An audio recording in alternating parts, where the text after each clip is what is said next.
All right, we are excited today to be getting into this particular Bible study.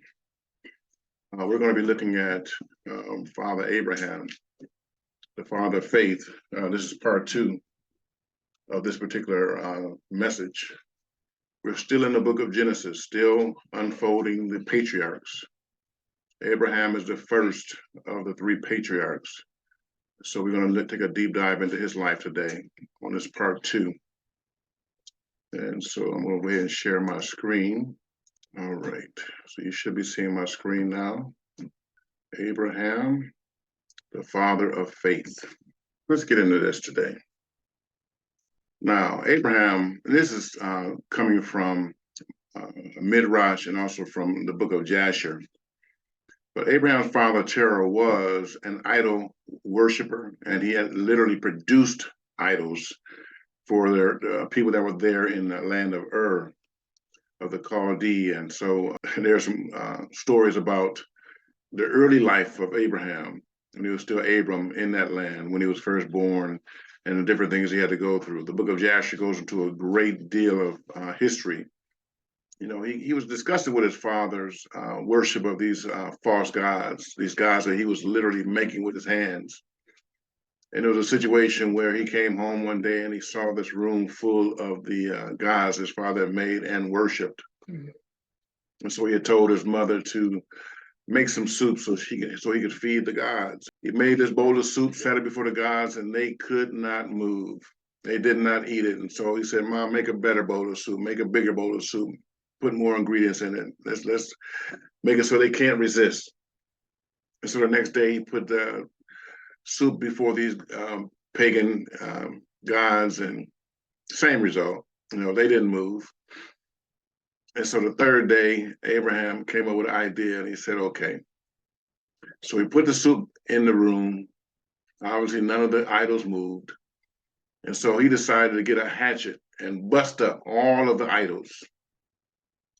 And then he put the hatchet in the hand of the biggest idol in the room. And so when his father came home and saw the mess, he said, what in the world is this? And so Abraham said, well, I was, feeding the idols. And I brought the bowl of soup in to these idols, and one of the lesser guys reached his hand out to get the soup before the biggest guys did, and he got mad. And he got the hatchet and he busted up all the idols, and so that's what's going on. And so Terah, Abram's father, said, now, why are you lying to me? You know these guys cannot move. They cannot move their hands. They cannot move their feet. They cannot eat. Why are you trying to tell me that this big guy busted up my gods? Mm. And so Abram looked at his father and said, Dad, are you listening to yourself? You're worshiping gods with hands that cannot move, feet that cannot walk, a mouth that cannot eat or talk, right? Ears that cannot hear. And you're trying to tell me that these are the gods that made us. And you're mad at me because I put some soup before them and you know that they can't move. So why are you worshiping them? What's the sense in it? Is the point he was trying to get across? Mm-hmm. And so that's just one of the legends that come out of the book of Jasher. Worth reading. I want to encourage you all to read Jasher. You get that in the Apocrypha. Okay.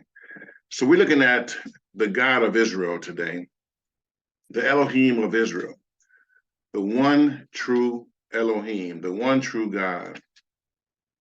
This is one of the promises he made to the devil after the devil had deceived Adam and Eve. And he said, I will put enmity. That's a hatred, a great gulf. We don't even want to be on the same place.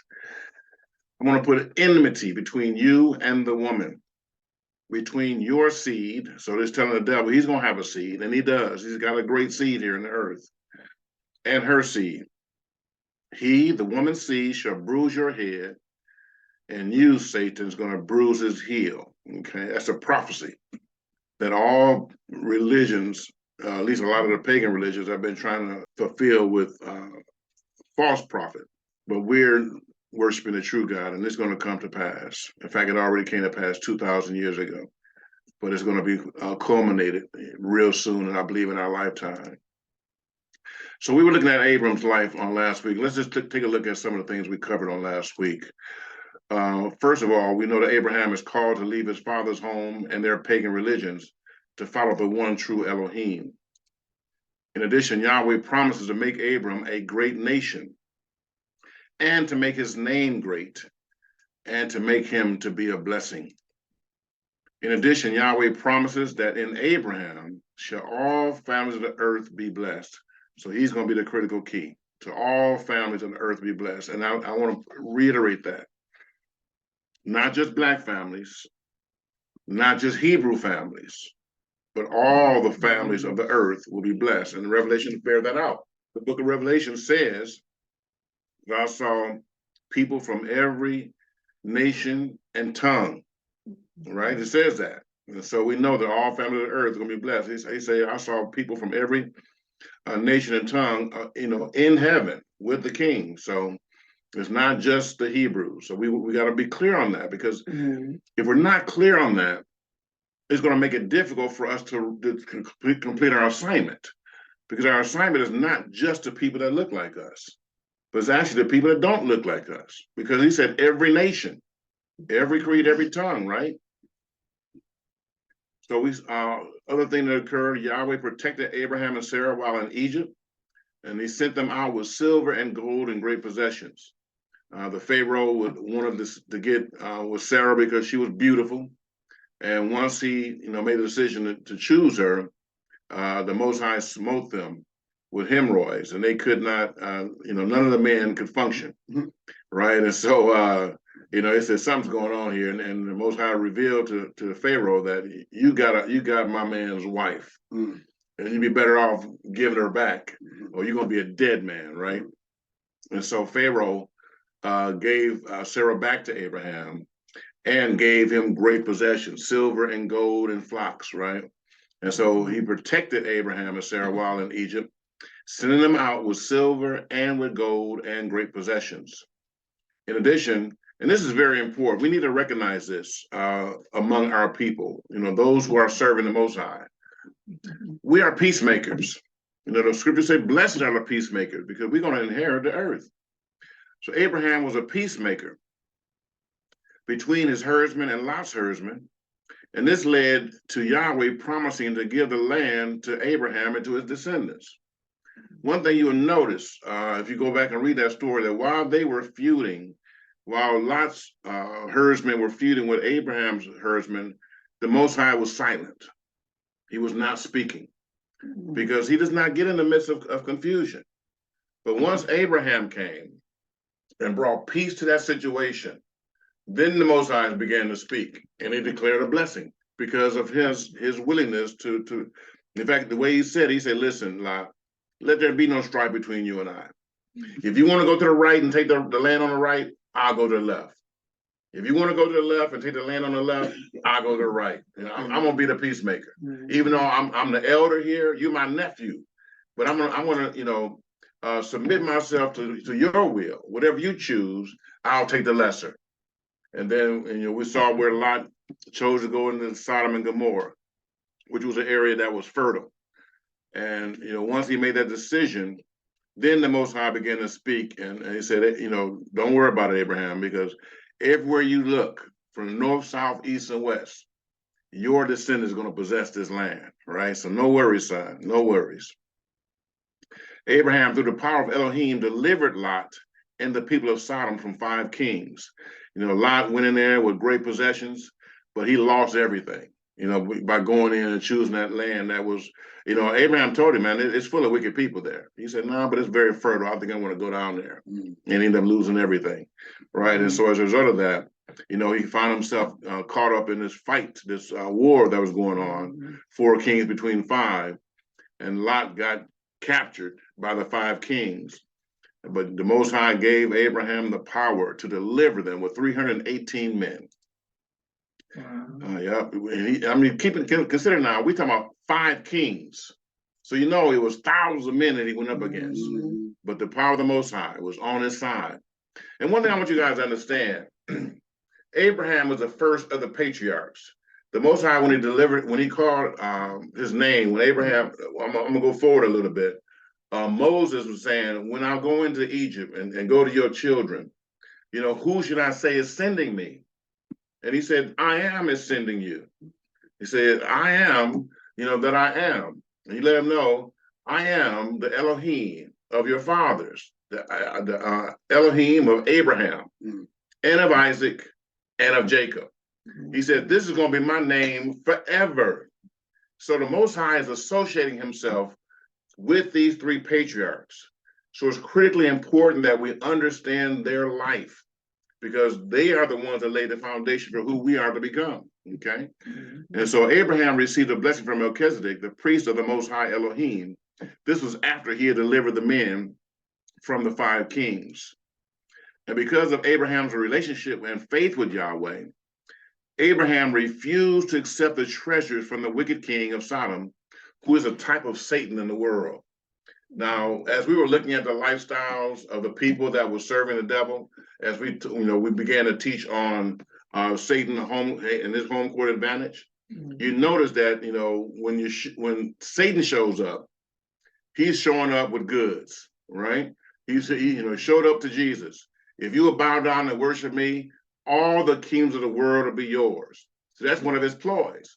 And a lot of people, the Oprahs of the world, the Jay-Z's of the world, Beyonce's of the world. There's a lot of people that have fallen prey to that, and they are rich in this world's goods, but they are losing their soul in the process.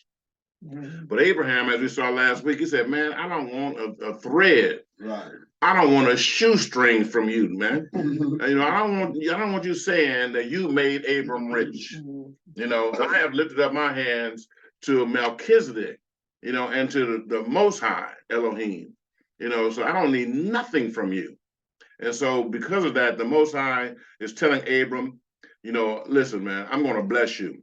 He appears to Abram in a vision saying, fear not, Abram. I am thy shield and thy exceeding great reward. You've made this decision to follow me. It is not going to be in vain. Yahweh cuts covenant with Abraham, giving Abraham full confidence in Yahweh's word. So if this is what Abraham did, this is what we must do. We have to learn to have confidence in his word. We have to learn to have confidence knowing that if Most High made a promise to us, he is one that's going to fulfill on his promises. Yahweh promised Abram that a child would come from his own bowels and be his heirs. Up at this point, he was 75 years old. Him and Sarah could not have any kids up to that point.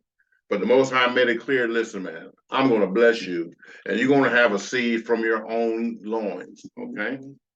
But now, this is a problem. We're going to pick up from this point right here as we go on to today's lesson. So what's the point? Abraham now has faith that he can have a child, right? He has faith that he can have a child, but Sarah does not. This leads to Sarah taking matters into her own hands. So do we have any questions before I continue on at this point? You say, oh, you need me to go back? Okay. Is this right here? Yeah, I got it. You got everything you needed? All right, very good. Okay. All right, so let's see what's going on here. So we're in Genesis 16.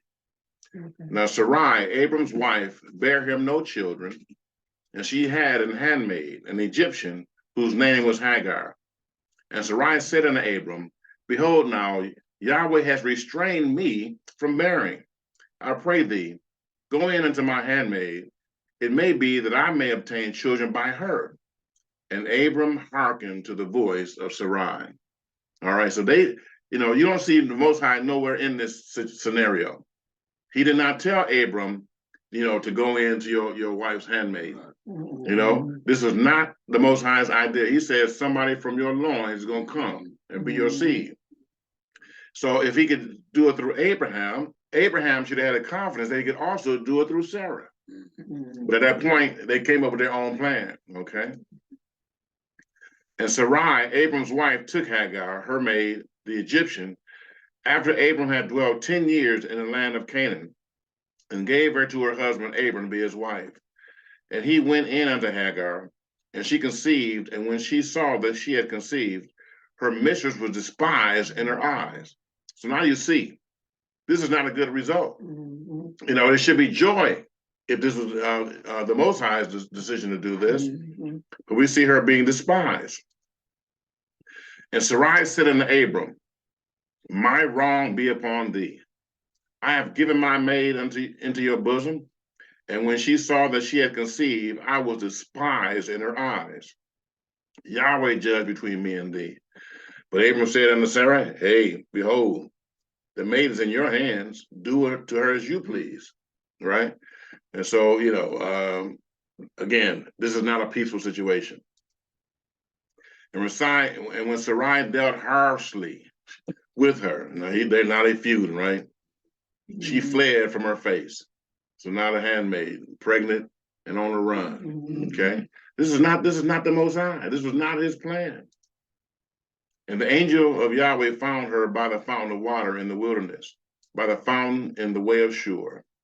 And he said, Hagar, Sarai's maid, whence came you? Where are you coming from? And whither wilt thou go? And she said, I flee from the face of my mistress, Sarai. And the angel of Yahweh said unto her, return to thy mistress, and submit thyself under her hand. And the angel of Yahweh said unto her, I will multiply thy seed exceedingly, that it shall not be numbered for multitude. I'm going to stop right here and ask you a question. Now, this was not the Most High's plan, that Sarai would bear this seed. But why do you think this angel is appearing to her and declaring this blessing on her life? Because it's Abraham's son. It's because it's Abraham's son, exactly. Because it's Abraham's son, the blessing had to be upon him, right? And the angel of Yahweh said unto her, behold, thou art with child, and shalt bear a son, and shall call his name Ishmael, because Yahweh has heard thy affliction. And he will be a wild man. Look, you can see him in the background. He's already looking angry, right? He's already looking angry. And his hand will be against every man, and every man's hand against him. And he shall dwell in the presence of all his brethren. Now these are the descendants of Ishmael are the ones that are strapping bombs to their bodies and going into schools. Yes. Yes. Yeah. Yes. These are the ones that go into school buildings and destroying people, killing themselves and children. Notice what it says here. His hand will be against every man, and every man's hand against him. I think that the one before that said what? And he will be a wild man. He's gonna be a wild man.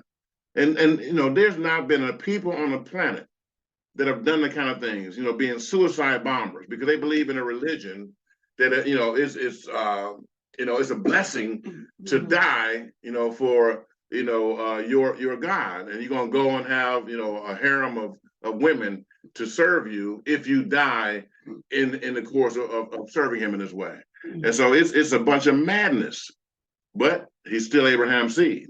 And so the blessing upon him, he said he's gonna get 12 princes. And so from those 12 princes, nations were being born from Ishmael. Okay. And so many of the most challenging nations that we deal with to this day are offspring of this man here. Okay.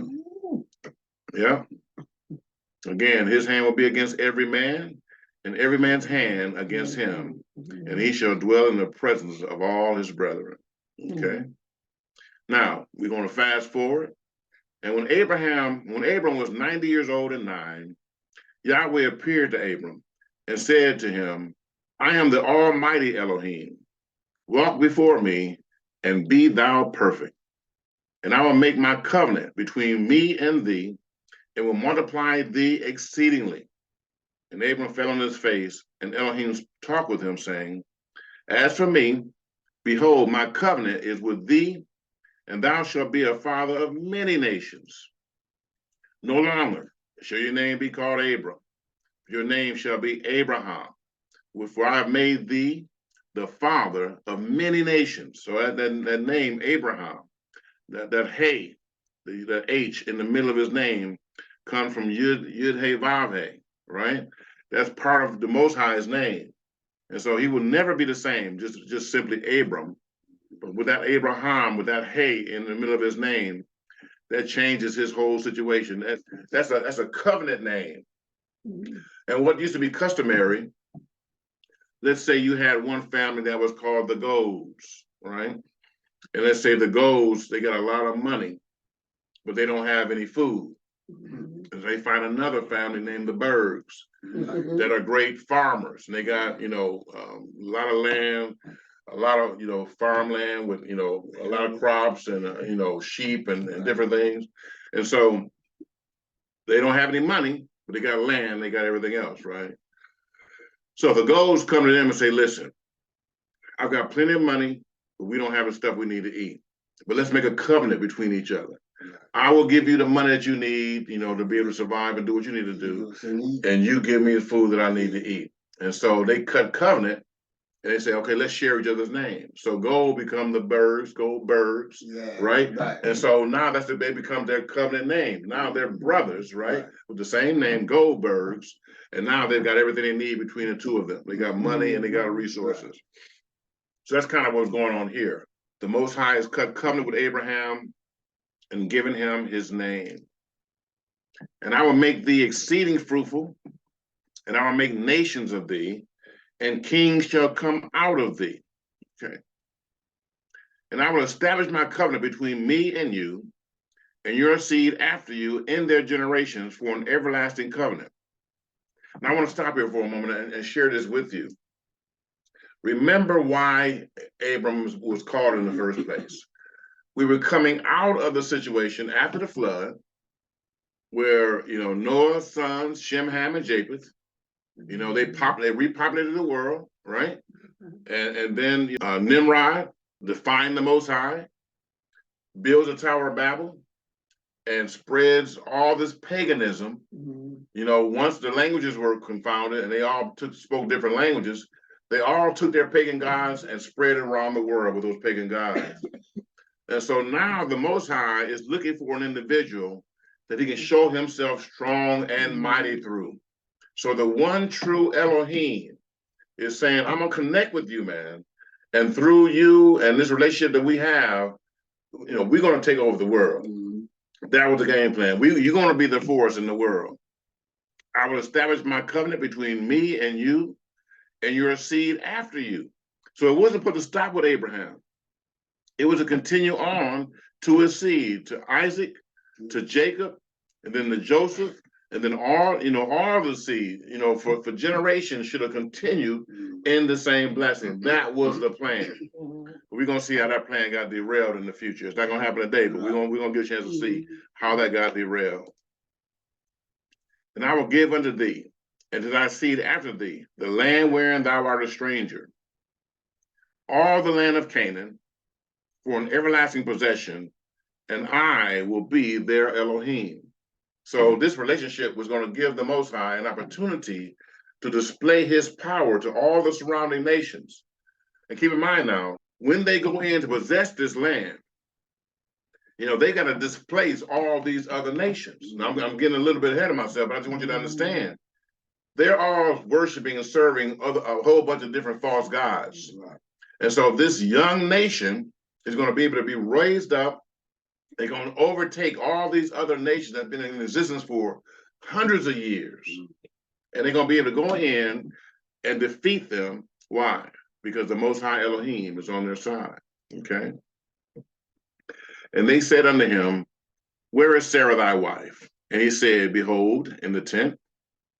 And he said, I will certainly return unto thee according to the time of life.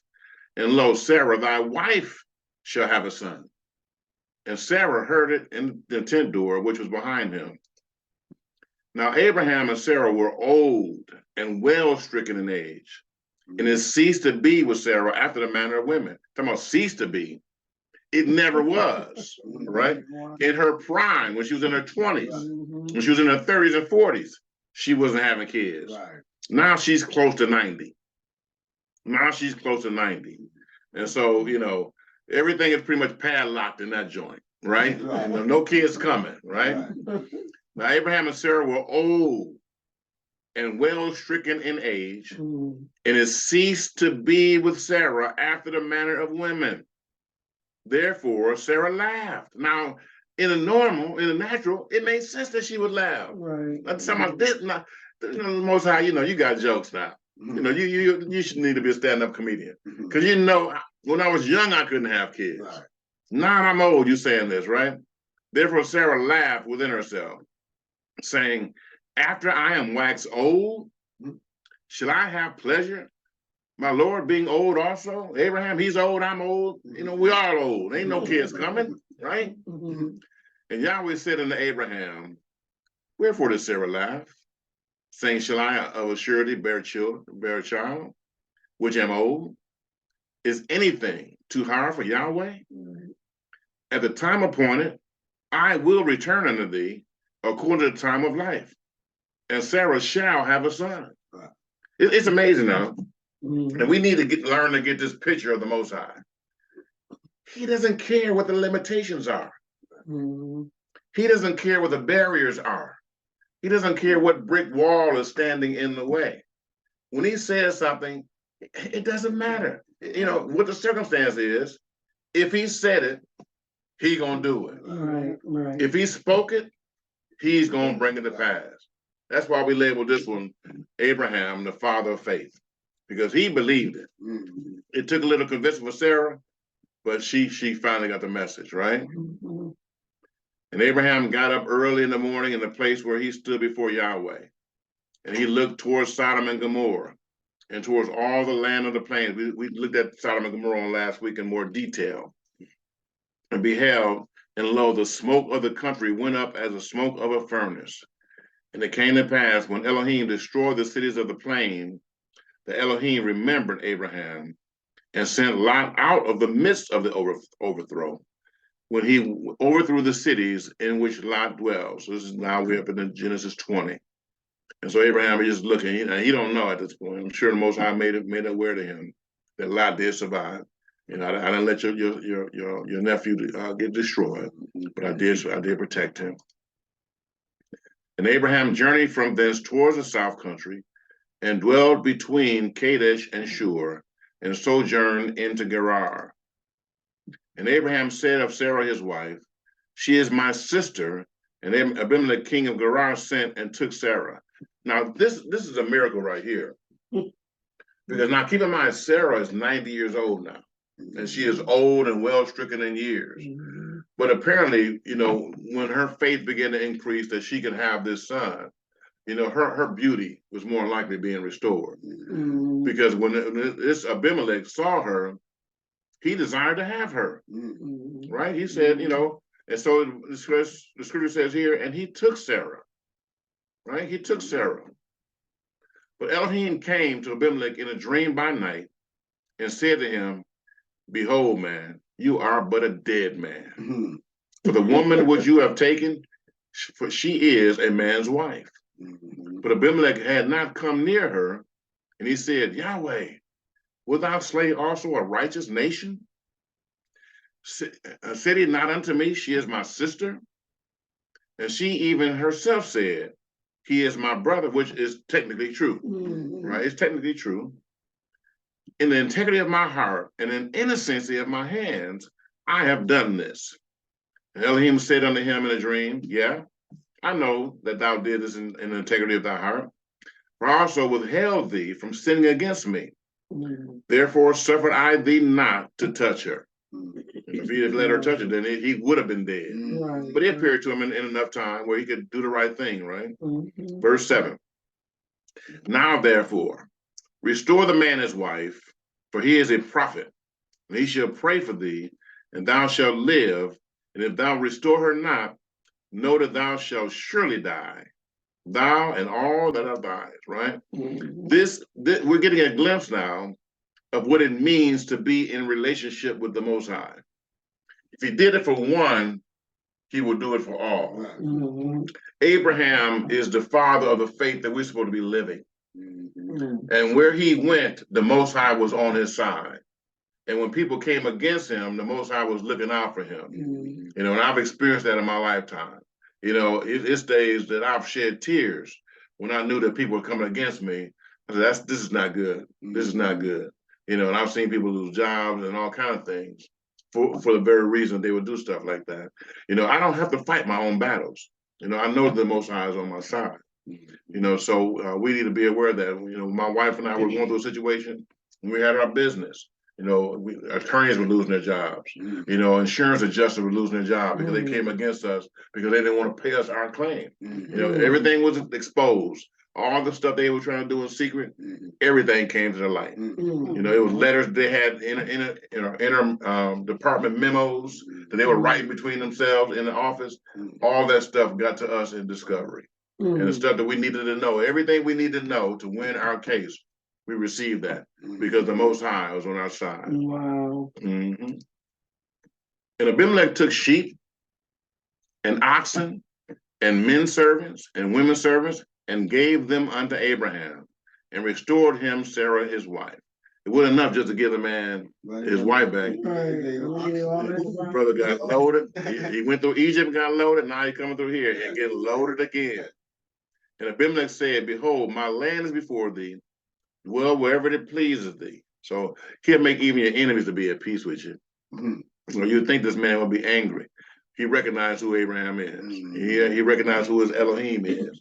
And so he's making peace with him and making certain that the man is fat with materials, okay? And unto Sarah he said, behold, I've given thy brother 1,000 pieces of silver. Behold, he is of thee a covering of the eyes unto all that are with thee, and with all others. Thus she was reproved. So Abraham prayed unto Elohim, and Elohim healed Abimelech and his wife and his maidservants, and they bare children. Why they had to pray for them? For Yahweh had fast closed up all the wombs of the house of Abimelech. Wow. Right? They couldn't have children if they wanted to. Right? Because of Sarah, Abraham's wife. You don't want to get on the Most High's bad side. You don't want to mess with his people because there's a consequence to messing with his people. He said, touch not my anointed and do my prophets no harm. And so they made peace. And Yahweh visited Sarah as he said. Now that's a powerful words right there. Yahweh visited Sarah as he said. And Yahweh did unto Sarah what? As he had spoken. Faith in his word. Faith in his word. And guess what? We have access to his word. This book is full of promises. And if we can learn how to seek the Most High and to stand on his promises, we can have manifestation, just like Sarah had manifestation. And it's times when the Most High will make promises to us that literally will seem to be totally and completely impossible. But the Most High is more than able to do it. How many hear what I'm saying? He is more than able to do it. For Sarah conceived and bare Abraham a son in his old age, at the set time of which Yahweh has spoken to him. I love that. I love when I read words like that. The same thing he said in the fullness of time, at the appointed time, you will have a son. Right. Because I said it, right? So this is Romans' account of this scenario, and this is powerful. We're in Romans, the 4th chapter. What shall we say then that Abraham our father, as pertaining to the flesh, has found? Verse 17. As it is written, I have made thee a father of many nations, before him whom he believed, even Elohim, who quickens or makes alive dead things, right? So that's what he's able to do. Even Elohim, who quickens or makes alive the dead. And what else does he do? He called those things which be not as though they were. So how did he go about doing that? Let's break down these verses of scripture so we can understand how faith works. First of all, he looked at Sarai, who had been dead her whole life in her womb, changed her name to Sarah, which is the mother of nations, right? The mother of many. And so every time that Abraham called Sarah, he was saying, hey, mother of many, how you doing? Right? But then he took Abram, gave him a part of his name, and changed his name to Abraham, which means the father of nations, Mm-hmm. the father of many nations. So every time Sarah called Abraham, he said, "Hey, father of many nations, how you doing?" And so every time they're calling each other, they're speaking the words of faith. You got to put faith words in your mouth. So what do he say now? Who quickens the dead and calls those things which be not as though they were. So in other words, he was calling Sarah, Sarah before she became a Sarah. Mm-hmm. And she was calling Abraham, a father of many nations, before he became that. So that's part of how faith works. But look at this now. Who against hope believed in hope. Now, hope is a happy anticipation of something good coming in the future. The happy anticipation of something good coming in the future. Now, I don't believe in Christmas. It's a pagan holiday. But I'm gonna give you a picture of a 5-year-old kid who's got a mom and daddy that loves him and got all the resources they need. And he has made his list of all the stuff he want to get on Christmas, right? And mama and daddy can't resist seeing the joy on his face. So imagine him now, the night before that day is coming. He ain't gonna be able to get to sleep, because the hope, the happy anticipation that he has for what's gonna be there in the morning. He know probably everything on my list is gonna be there, right? And sure enough, we get down there. Not only is all the stuff on his list, but even some extra stuff, because they want to bless his socks off, right? So, who against hope believed in hope that he might become the father of many nations? Why? According to that which was spoken. The Most High said it, so I'm gonna believe it. According to that which was spoken, so shall thy seed be. Now, how did he describe his seed? Abraham, Sarah, this is what I need you to do. At night now, I need you to go outside and begin to count the stars. And something else you might want to do, give him a name. Call him a Isaac, call him a Jacob, call him a Joseph, call him a David, call him a Solomon. Number the stars in the sky. And if you can count all the stars in the sky, that's how your seed's going to be. And I guarantee you, if you ever go out on a bright night and start counting stars, you're gonna get tired before you run out of stars. How many hear what I'm saying? But if that wasn't enough, he said, now in the morning, go down to the seashore and begin to count the sand. Count the sand. Now, I dare you to go get a bucket of sand. Not all the sand on the seashore. Get a bucket of sand and say, okay, I'm gonna separate this out and I'm gonna number the sand in the bucket, not on the seashore. You'll be on there, you're gonna get tired before you finish counting that, right? So this is what it's saying here. According to that which is spoken, your seed's gonna be like the stars in the sky and the sand on the seashore. So shall thy seed be. And look at this now, verse 19, and being not weak in faith, he considered not his own body now dead. Now, believe it or not, that just gave you a definition of weak faith. What does weak faith do? Weak faith considers the circumstance. And that's worth putting in your notes right there, if you didn't get that clue. And being not weak in faith, he considered not his own body now dead. And being not weak in faith, he considered not his circumstance that was against him. He considered not that broken down car. He considered not that job he got laid off on. He considered not whatever the circumstance was, right? The fire that destroyed his business, the insurance company that didn't want to pay. He considered not any of those things. I'll give you a situation. I was looking for a job and I wanted to be in sales. And every time I got into a sales job, they would give you the stuff to sell, but they wouldn't tell you how to sell it. Right. And so I said, man, I just need somebody to teach me how to sell, what to say, what to do, right? And so finally, I put in an app for the place and I got hired. And I went to the interview, to the initial training. And the first thing they did was handed out a script.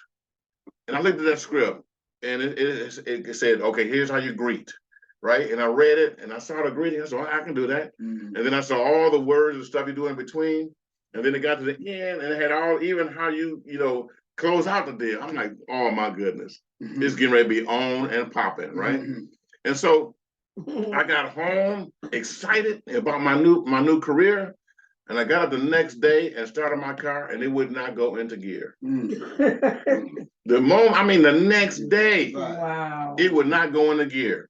And so I said, this is nothing but the devil. The very thing that I've been looking for, I got it, and now I can't go to work. Because, if you're in sales, you got to be able to get back and forth to your appointments, right? So, I was not in doubt. I knew that. I said, devil, you just told on yourself, right? And so I went and I was able to put it in limp mode, which basically means when you're in limp mode, you can put the car in gear and you can drive really slow, right? You can drive really slow. So I put on my emergency lights and I limped it to a shop, and they checked it out. And they said the transmission is gone. It's gone. You got to get a new transmission. I'm just trying to start a new job. I ain't got no money. We've been married maybe a year. And so I limped it back home. I said, just put it back together, man. I don't have, at that time, it was like $400. And it may have been $4,000, right? Back then, almost 40 years ago. So I got home and I'm in prayer and stuff. And the Most High spoke to my heart and said, it's your transmission. Get some transmission fluid. Pray over it. And I did that. And I put that transmission fluid in that car. He said, take it out and drive it. So now I started driving it, and it's still in limp mode. It still wouldn't get to high speed. And so me with my crazy faith got on I-75 with a car that's stuck in limp mode. And I'm like, this car is going to run, right? Because I'm planning on getting up to high speed. So I said, the only way for me to get in high speed, I got to get on I-75. Right. So I'm on I-75 and I'm steady praying and I'm full of faith. And then that thing went from 25 to 30 and it just kind of got stuck at 30. And I just kept hitting the gas, and eventually went from 30 to 35. And I kept hitting the gas, and it went from 35 to 40, 45 to 50, 55 to 60, 65. When it hit 70, it choked and spit, and then that thing started running smooth. And I'll tell you, I got on that job. Me and Terry, we went to the Poconos from trips I won. Wow. We went to Toronto from trips I won. We went to Niagara Falls twice from trips I won. I was top sales manager, began to run offices, all because of the faith. I knew I was in the right place, but the devil was trying to hinder what the Most High had for me. But you got to be what now? Not weak in faith. Right? Don't be weak in your faith. Don't consider your dead car. Don't consider your dead situation. But get faith in the midst of it, right? Be not weak in faith. He considered not his own body now dead when he was about 100 years old. Neither did he consider the deadness of Sarah's womb. Now, not only is it a dead womb, but it was a womb that wouldn't produce when it was alive. Right? So, he had two reasons not to believe that she could produce. When she was young, she couldn't produce. Now she's old. Why should I believe it? Because he said it. Because he said it, right? So look at this now, verse 20. He staggered not at the promise of Elohim. Now, what would cause a person to stagger at a promise? Now, if I came to you and said, listen, I promise I'm going to give you a piece of bubblegum every day, right? Now, is that a promise worth staggering at? A piece of bubblegum? My kids could give me a bubblegum. That's not a promise to stagger at. Right. But if he says, listen, I'm going to make you a multimillionaire, and I'm going to make it where you're making $1 million a day. Now that's a promise that you might stagger at, right? You're gonna, you don't know how that's going to happen. That's not something that your kids can make happen. That's not something that you can make happen. What does that mean? The Most High won't do for you what you can do for yourself. Okay? If you can open a door, he's going to have you put your hand on the doorknob and open the door. But now if there's something on the other side of that door that's bigger than you, then he's going to make something happen for you. But you got to be willing to do your part. If you do all you can do, right? I mean, Abraham and Sarah, they had to make up their mind, we got to do what we need to do in order to make this child come. The rest of it, beyond our ability, is up to the Most High. How many hear what I'm saying? Now, if they just say, this ain't gonna work, and they never come together, nothing's gonna happen. How many hear what I'm saying? You cannot stagger at the promise. You must be willing to do your part. Because if Elohim said it, he will do it. He will bring it to pass. But verse 20 tells us he staggered not at the promise of Elohim through unbelief, but was strong in faith, and he gave glory unto Elohim. So in other words, not only did he believe him, but if he's giving glory, that means that's a form of worship. He is worshiping in advance. He is giving him worship in advance, in full expectation. I'm gonna tell you something. It's hard to be in worship and depressed at the same time. How dare you?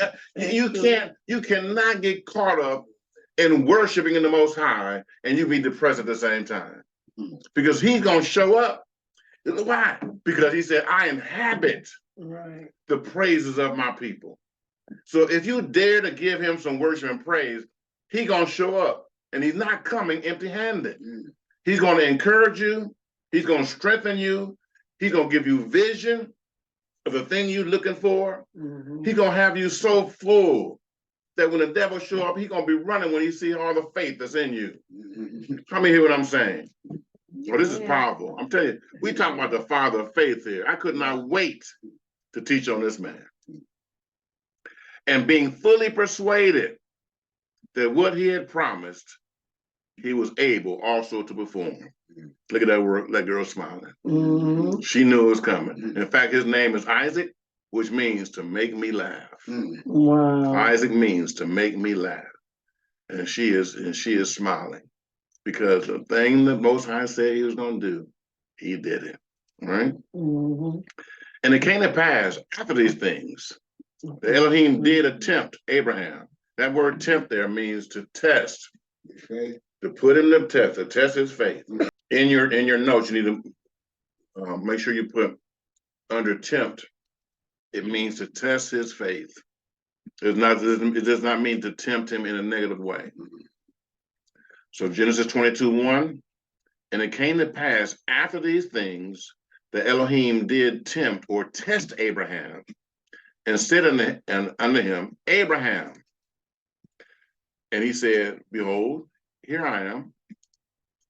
And he said, take now thy son, thine only son, Isaac, whom thou lovest, and get thee into the land of Moriah, and offer him there for a burnt offering upon one of the mountains which I will tell thee of. Now, this is serious. This man has been waiting for this promised child his whole life. He's had money. Right? He's had wealth. He's even had friends. The thing he didn't have was a child of promise. And now that he's got the child of promise, the Most High is saying, deliver him up unto me as a sacrifice, right? And look what happens here. And Abraham twiddled his thumbs and waited around till it got real late in the day. And he finally said, okay, maybe we should do this. Is that what happened? You didn't say that? No. And Abraham rose up early in the morning and saddled his ass and took 2 of his young men with him and Isaac his son and clave the wood for the burnt offering and rose up and went unto the place of which Elohim had told him. This is serious. I mean, he didn't ponder it. He didn't wait around and think about it. The scripture said he rose up early in the morning to obey the Most High. Then on the 3rd day, Abraham lifted up his eyes and saw the place afar off. And Abram said unto the young men, abide ye here with the ass, and I and the lad will go yonder and worship, and come again to you. This is serious. The man has already said, we're going to do what the Most High said, and we're coming again to you. That's serious. And we're going to get into that. We're gonna get into that. And Abraham took the wood of the burnt offering and laid it upon Isaac his son. And he took the fire in his hand and a knife, and they went both of them together. And Isaac spake unto Abraham his father and said, My father. And he said, Here I am, my son. And he said, Behold, the fire and the wood, but where's the lamb for a burnt offering? And Abraham said, My son, Elohim will provide himself a lamb for a burnt offering. So they went both of them together. And they came to the place which Elohim had told him of. By the way, this is a side note. Yeah, It's called the place of the skull. It's called the place of the skull, right? And this place is called Golgotha, or the place of the skull, or Mount Calvary. Now, does anybody know what Mount Calvary is? No. We don't have no idea. Anybody? No. What do you think it is? Is it not? No, go ahead. Mount Calvary. It's where they crucified. Exactly. It's where they crucify Yeshua. Yeah. Mount Calvary is where they crucify Yeshua. So you need to understand what's taking place here. Abraham was called the friend of Elohim. The friend of Elohim. Isaac was his only begotten son, the son of promise. We don't count, Ishmael should have never existed. But Ishmael was his son. But Isaac is in whom the promise is. So he's only got one child of promise. How many hear what I'm saying? And so the Most High calls his friend to take his son to a place that he's going to show him. And he showed him the very place where Yeshua himself, we're going to have to end up, to give his life as a sacrifice for the whole world. Okay, so y'all get this picture? So Abraham then becomes a type of the Father, and Isaac is a type of Yeshua. Wow. That's what's taking place here. You're gonna see Yeshua all throughout Scripture. This is one of the first big types of Yeshua that the Scriptures show us. Abraham being willing to sacrifice his only begotten son is a type of the Most High being willing to sacrifice his only begotten son, Yeshua. Everybody with me now? Yeah. Okay. And Abraham built an altar there and laid the wood in order and bound Isaac his son and laid him on the altar upon the wood. And Abraham stretched forth his hand and took the knife to slay his son. And the angel of Yahweh called unto him out of heaven and said, Abraham, Abraham. And he said, Here I am. And he said, Lay not thy hand upon the lad, neither do thou anything unto him. For now I know that thou fear Elohim, seeing thou hast not withheld thy son, thine only son from me. I mean, can you imagine how the Most High felt at this moment? And Abraham lifted up his eyes and looked, and behold, behind him a ram caught in a thicket by his horns. And Abraham went and took the ram and offered him up a burnt offering instead of his son. Look at this. He's like, look, I can save my son. I got a ram in the bush, right? And Abraham called the name of that place Yahweh Yireh. And it is said this day, in the mountain of Yahweh, it shall be seen. Wow, look at that.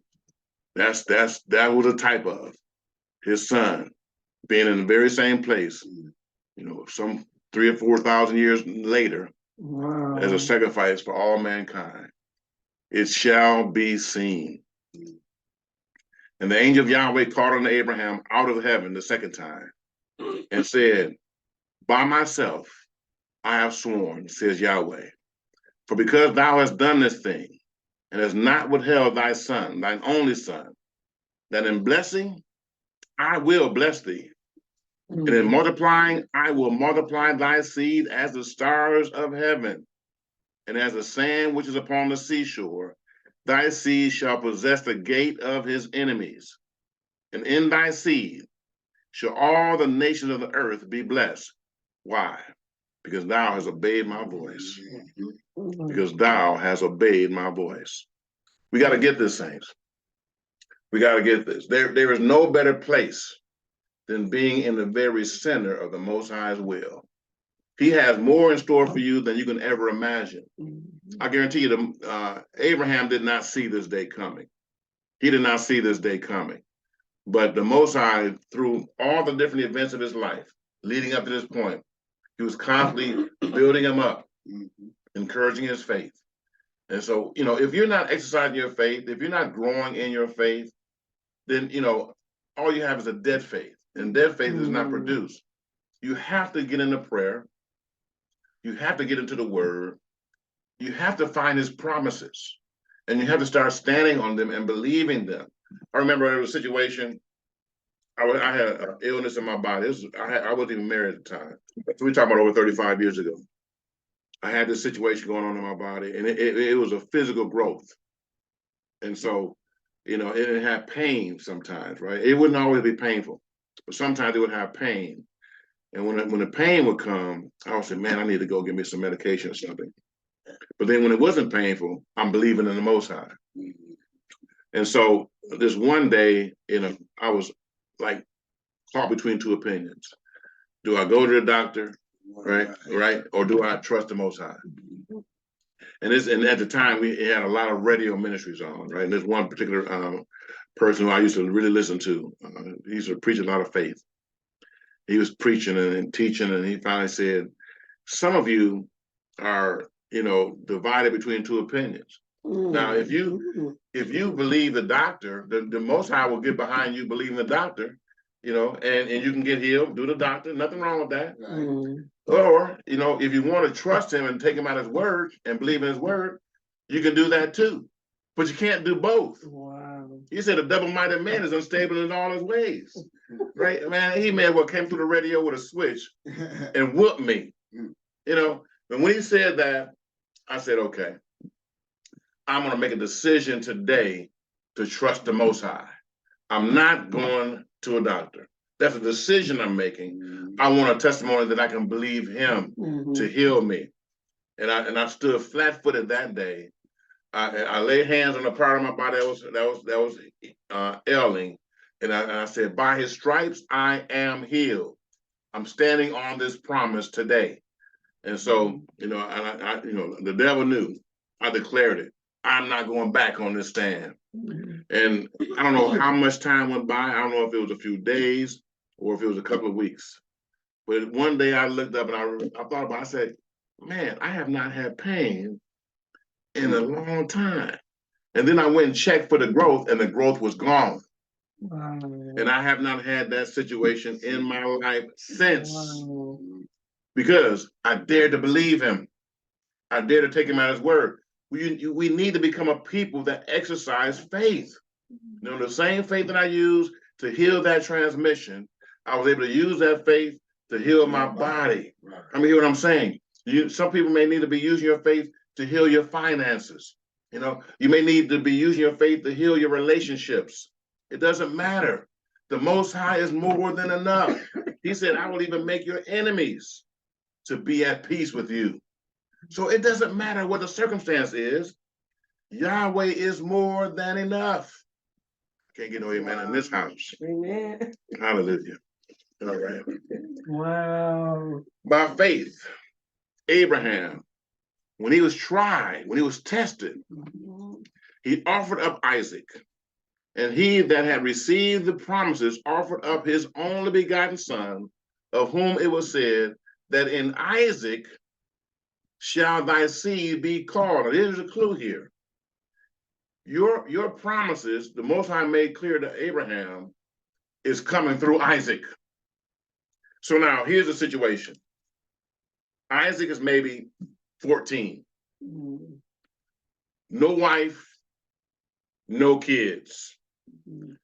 The Most High appears to him and says, offer up Isaac on a place that I'm going to show you.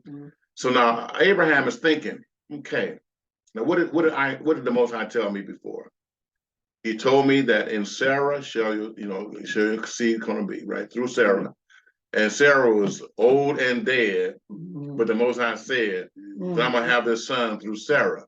And even though Sarah didn't believe it, at the appointed time, the baby came.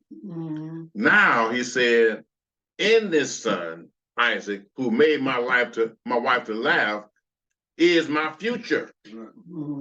My future is tied up in Isaac. Isaac has no wife. Isaac has no children. And the Most High just said, take him up and sacrifice him. Why did he get up early in the morning? He said, man, I'm going to see a miracle. I'm going to see a miracle. You believe. Man, do you know what the Most High said? He said, in Isaac shall my seed be, and he just asked me to take him up there and kill him. So do you know what's got to happen? When I put the knife in him and he died, the Most High got to bring him back from the dead so he can get a wife, so he can have some kids. And y'all getting the picture? Yeah. Let's read this again. By faith, Abraham, when he was tried, offered up Isaac, and he that had received the promises offered up his only begotten son, of whom it was said that in Isaac shall thy seed be called. He considered that Elohim was able even to raise him from the dead, from which, figuratively speaking, he had already received him. Before he got up early in the morning, when he got the order, he's like, man, let me just think how this is gonna play out. Oh, this is gonna be awesome. This dude is gonna be raised from the dead. And why? Because he's a type of Yeshua. The Most High said, for Elohim so loved the world that he gave his only begotten son, that whosoever believeth in him shall not perish, but have everlasting life. The Son says, no greater love that a man has in this, that a man will lay down his life for his friends. Wow. And so Yeshua, and fulfilling what Isaac didn't have to do, laid down his life, gave up the ghost, and died. And Abraham received Isaac back in a figure, and the Most High was able to look at what Abraham was believing, and the Most High said, just like that man just did, I'm going to do it. I'm going to give my only begotten son. And Yeshua was saying, we don't want no blood of bulls. We don't want no blood of goats. Prepare me a body. I'm going down there. Wow. I'm going to give up my own life. What do you say? Father, I see the wood. I see the fire, but where's the lamb? And Abraham said, the Father, he's got himself a lamb. He's going to prepare the lamb. And so what did John the Baptist say when he first saw Yeshua? Behold, the Lamb of Elohim that takes away the sins of the world. Yeshua is all over Scripture. He is all over Scripture. And when people read the Scriptures properly, you got people today that say they don't believe that Yeshua died. But dude, you don't read the Scripture. Because it was prophesied it was going to happen. And you had all these examples, of people showing and doing exactly what Yeshua was going to do. Joseph was a type of the suffering Savior. His brothers threw him in the pit to kill him, right? Then they pulled him out of the pit and they ended up going into slavery, right? Sold him into slavery. And then, he was there 18 years in Egypt. But finally, when he was united with his brothers, he said, they thought he'd being all powerful now, being the governor, gonna have them killed after their father died. They said, brothers, you don't understand. This thing that you guys meant for evil, the Most High meant for good. Right. Yes, I had to go through all this suffering. I had to go into the pit. I had to go into, slavery. I had to go into prison because of, the circumstance that you guys created for me. But guess what? If I don't go through that circumstance, then I'm not here during this famine to save many people alive. So the Most High he let all these different things play out because he knew the day was coming, that he was going to be willing to give up his son. And his son standing in Pontius Pilate's face, when Pontius Pilate said, "Don't you know that I got the power to take your life or to let it go?" And Yeshua said, "Now let's get this straight, bro. This one thing we got to get straight. You would have no power over me at all unless my father had given it to you. But I got this one promise I got from my father. Nobody takes my life. Nobody takes my life. I can lay my life down so that I can take it back up again. That's the promise I received from my father. If I didn't want to, if I didn't want to go through this, do you not know I can call 12 legions of angels, 12 legions of angels? I only need one of them, but I can call 12 legions of angels, and they would rescue me. I guarantee you, they was on the ready. Say the word. Yeshua, say the word. I mean, why hasn't he said the word? We're ready to take some blood right now. Do you see they beat him? Pulling the beard off his face, spitting in his face, calling him out his name, doing all this stuff to him. We're ready. Say the word. But he knew, if I don't die, then all my brothers can't be saved. Right. Right? If I don't die. So the Father so loved the world that he gave his only begotten Son, that whosoever believeth in him, in his death, in his burial, in his resurrection, to them he shall make to become the sons of Elohim, even of them that believe in his name. So this all that we saw today was just a type and a shadow of what Yeshua had to fulfill. How many give somebody this word today? Amen. Hallelujah. Are we doing good? Okay. He considered that Elohim was able even to raise him from the dead, from which, figuratively speaking, he did receive him back. Okay, we're almost done here. Again, we're talking about the God of Israel, the Elohim of Israel, the one true Elohim. All right. Anybody got any questions about what we covered today? Any questions? Anybody that's on Zoom have any questions, feel free to put something in the chat and we will definitely respond to it. I got something in the chat. Okay. I got a no, sir, no question there from one. All right. Anybody else got any questions? Well, we pray that you've gotten something out of this. I tell you, I'm excited about these lessons that we're having, and especially right now going over these patriarchs.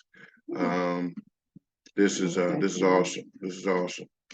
The pictures are beautiful. Yeah, it takes a lot of work. It takes a lot of work, man. I tell you, that's, I got my tea sitting there. I couldn't even have time to get my tea together today because I want a picture worth 1,000 words. Right. And I love to teach and everything, but I want you to be able to see it, so that you can really make it more real to you. So I'm taking more time. I used to just show the scriptures, but I said, no, I want to take this to another level because I've committed myself to this ministry. Again, Megan is a reason why we're here. But this is bigger than us. It's bigger than you, Megan. It's bigger than me. And I've committed to the Most High that I'm going to put this together. And the more he teaches me and the more he gives me, the better it's going to be. For those who get this. And so we're getting more and more hits on YouTube. So it's important that we commit ourselves to this work because we're in an evil day. We're in an evil day, and we have to find those individuals and pull them out of the fire before it's too late. They came out with a pair of shoes a couple of years ago, this Little Nas, Nike brand of shoes with 666 on the shoe. Got the inverted cross on the shoe, got the satanic star on the shoe, and it's got human blood in the shoe. It's a shoe that's got this clear thing on the sole. It's a Nike shoe called the Little Nas or something. He's a singer. No, he's a rapper. He's a rapper, right? And he got video stuff of him, looking like the devil, giving the devil a lap dance and horns and all kind of stupid stuff, right? the dude is sold out. You know, they are using him, and unfortunately, a lot of young people is attracted to him, and so, and I'm not recommending anybody look him up. Don't look up none of his videos. If you wanna Google the shoes, that's fine to find the shoe, so you can find out so you can just see how I mean it's jacked up, right? You know, but I mean just to put together something like that. Let's see. The human blood. Yes, it's human blood in the shoe. Look at his face. Mm-hmm. Yeah. Look at his eyes. Right, Rob Drake say that, right. Am I sharing? I'm gonna put this on. This is the stuff that Satan's promoting. You know, that's that 5-star with it down like that. That is straight up satanic. Right. You know, you see the guy that promoting it, these eyes, and you know, I mean, it's just jacked up.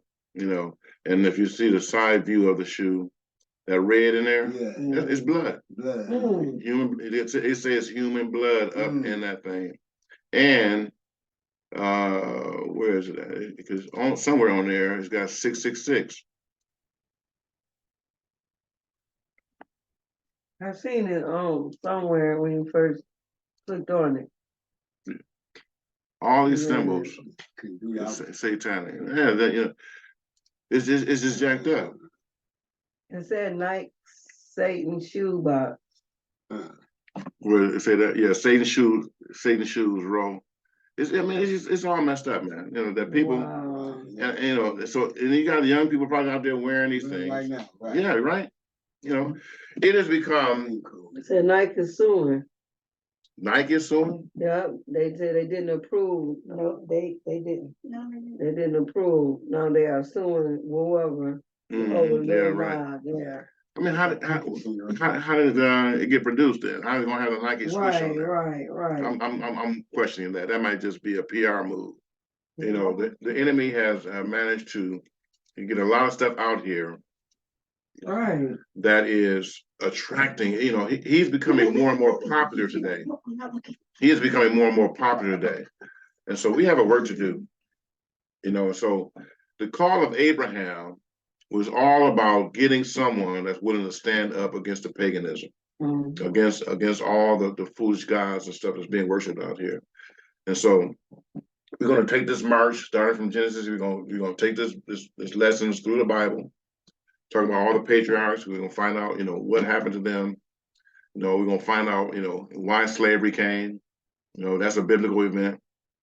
The slave trade, that's a biblical event, you know? And so once you understand it, it's going to help you to understand why we're in the place that we're in today. Okay, so we're going to be dealing with that because you need to understand, you know, slavery only exists. It only happened because of our ancestors not staying the course that Abraham, Isaac, and Jacob said. You know, he said it's clearly in the scripture. I read it. Yeah, it's right there. I mean, when I read that, man, I cried like a baby, man. I'm like, what the world? Then I started studying. I went back and started studying from David to Solomon, you know, and then the people that came in after that. And you know, when the kingdom split, and then you had the 10 tribes in the north, Jeroboam was the first king, and he had them make golden calves. So that's wrong already. Right. You know, even after the Most High made him a promise, I will establish your kingdom like David. Your kingdom will be established like David. That's what the Most High said. So what did he say? Jeroboam proceeded to say, we can't go to Jerusalem and worship the feast days like we're supposed to, because the people might go back to Rehoboam. So he did just the opposite of what Abraham did. Abraham heard the word, acted on the word. Jeroboam heard the word from the prophet saying, if you be faithful to me, I will establish you like David. And he did just the opposite. I'm going to make me some false gods up here. I'm going to make some false feast days up here. I'm going to keep all the people up here with me, and therefore they'll never go down there, or I won't lose my people. And you're going to teach them a false religion, right? You're going to get false priests from everybody, people from the streets. Like you just got a bunch of homeless people and say, hey, I'm going to make you a priest so you can come and, you know, keep the people together, because I don't want to lose my people. No faith. And he established a way of sin in Israel that it was so bad that he became Jeroboam, who made Israel sin, right? That became his name, Jeroboam, who made Israel to sin. Because when he made them sin, he put them on a train track that they couldn't get off of.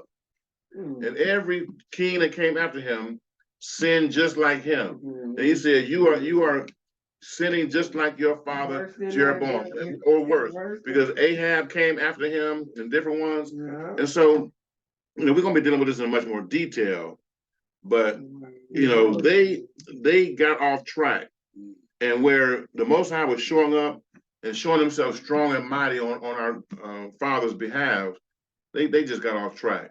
So I want to teach this in such a way that we can recognize the right way. Abraham showed us the right way. He trusted the Most High, even in the face of difficult situations, difficult requests. I got enough experience with Elohim now that if he makes a request of me, I'm not going to lose, right? I'm not going to lose. If he make a request of me, I'm not going to lose. All I need to do is be faithful, because he's greater than me. And first of all, we're in covenant together. The Most High has already made it clear, if he don't keep his word, then he's got to die like the animals that I cut died. And so the Most High said in the Bible, when he could swear by no greater, he swore by himself, saying, blessing Abraham, I'm going to bless you. In other words, Abraham, if I don't keep my word with you, I must cease to exist. I must cease to exist. When he could swear by no greater, he swore by himself, right? So if I don't keep my word, I must cease to exist. Guess what, though? That promise exists to Abraham, to Isaac, to Jacob, to Joseph, to Otley, to Megan, right? To Tyrone, to Gabby, to Russ, to Rosalie, to Darius, right? To Terry, to every person that hears me under the sound of my voice. If you could find a promise in Scripture, the Most High is saying, I am not a man that I should lie. I am not the son of man that I should repent. Have I said it? Shall I not do it? Have I spoken? And shall I not bring it to pass? So I want to encourage you to become a people of faith. Faith comes by hearing. Hearing by the word of Elohim. Like I hear you listen to your radio, you're on your phone, right? Right, listen to this stuff, right? Faith come by hearing, and hearing by the word. You hear that promise? Stand on it. It will transform your life. It will take a busted transmission that causes it to go to 70 miles an hour, right?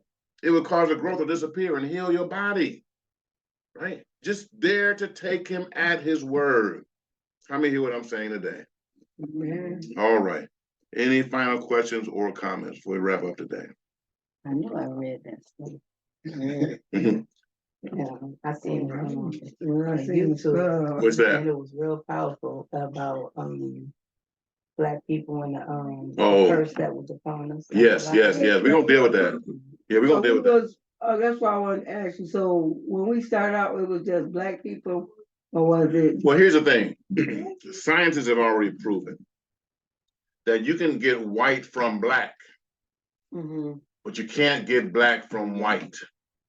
You follow what I'm saying? So if Adam and Eve had been white, then everybody would have been white. The whole planet would be white.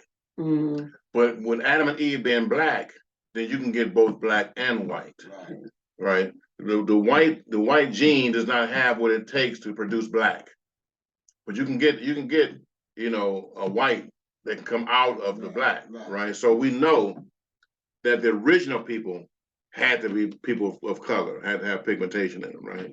So Ham was the one that they originally said that was Black. And he was. Right? Ham produced the Egyptians. So we know that but the reality is they all three could have been originally Black.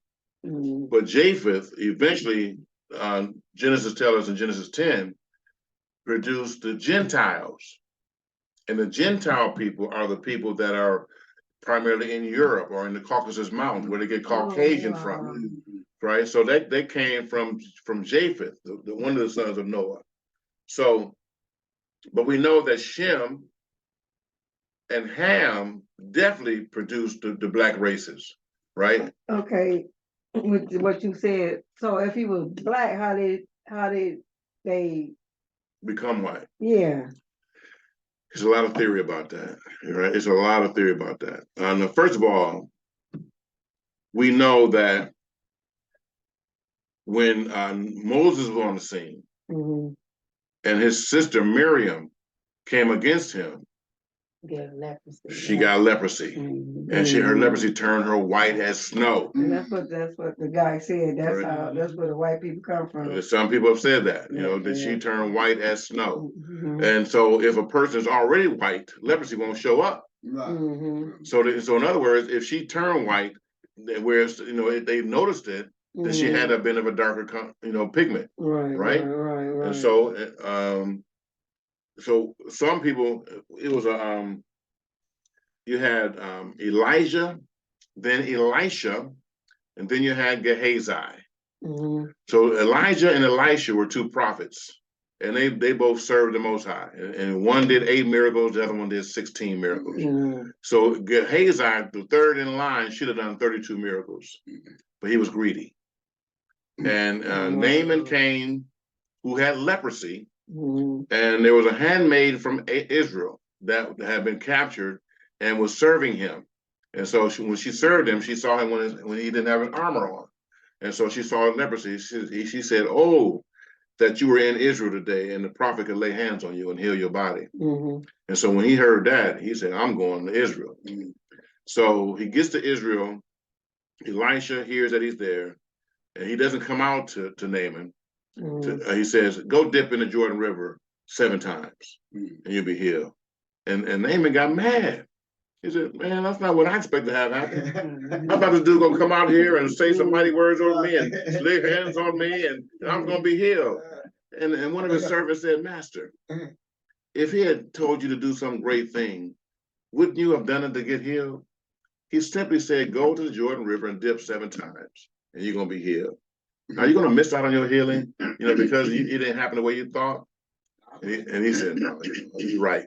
So he went to the Jordan River and he dipped 7 times. And the scripture say he came out like his skin was like a newborn baby. Wow. He was so excited. He went to Elisha and said, "Man, I've got gold here. I got raiment for you. I got all kind of stuff." He said, "Man, it's not a time for receiving gifts. Go in peace." Right?